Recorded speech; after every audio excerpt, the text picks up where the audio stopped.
Square made a lot of masterpieces, but one of them has been controversial ever since. Not because it was too good, because it was brilliant until halfway through. Then it collapsed. This is Xenogears. The story starts with a woman, Kaori Tanaka, a field graphic designer at Square, 1994.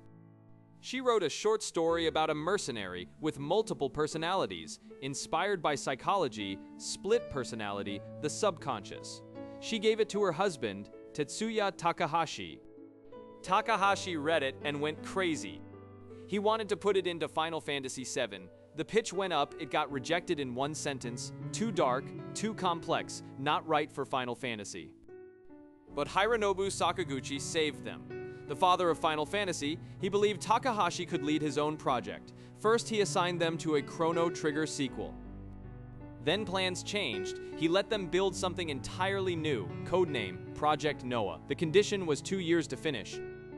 The team was mostly fresh graduates, almost zero experience with 3D development, a bunch of rookies building a battleship, and the whole company was all in on Final Fantasy VII.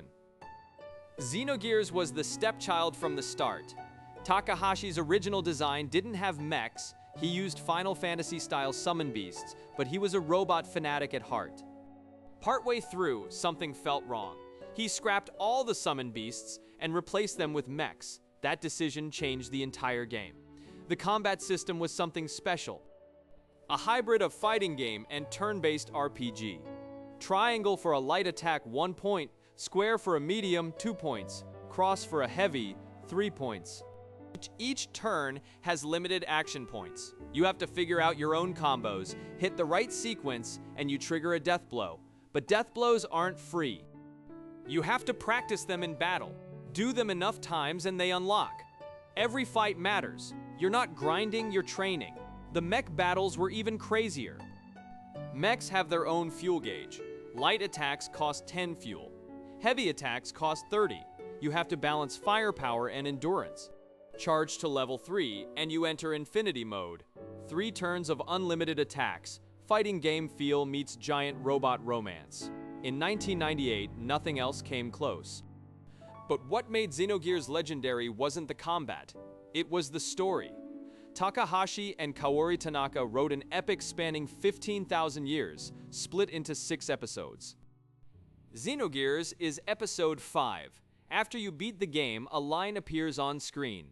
Xenogears Episode V. That alone tells you how ambitious it was. The game is filled with religious allegory and deep psychology. The protagonist, Faye, has 3 personalities tearing him apart. A throwaway line from an NPC might be foreshadowing 1,000 years in the making. You think you're playing an RPG? You're actually reading a philosophical novel. The composer was Yasunori Mitsuda. When he joined Square, he wasn't a composer. He was a sound effects engineer. 2 years of grunt work. Finally, he couldn't take it anymore. He went to Sakaguchi, let me compose or I quit. Sakaguchi threw him into Chrono Trigger. Halfway through, he developed a stomach ulcer. Nobuo Uematsu had to step in to finish it. Xenogears was the last soundtrack he made at Square. He found a Northern Irish singer named Joanne Hogg, flew to Dublin to record. Irish folk vocals layered over her voice. The ending theme still gives people chills. But the cost was high, he collapsed in the office. When they found him, he was still gripping the phone. Then came Disc 2. Time ran out. The budget burned through. The rookies couldn't keep up. Square's executives said to just end it at Disc 1.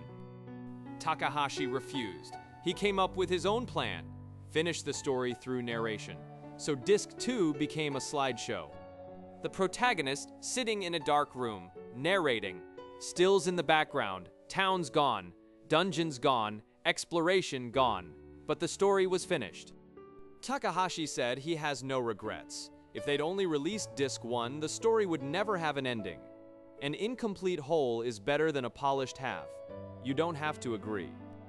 But you have to admit he had guts. October 1999, Takahashi left Square with about 20 people, started a company under Namco.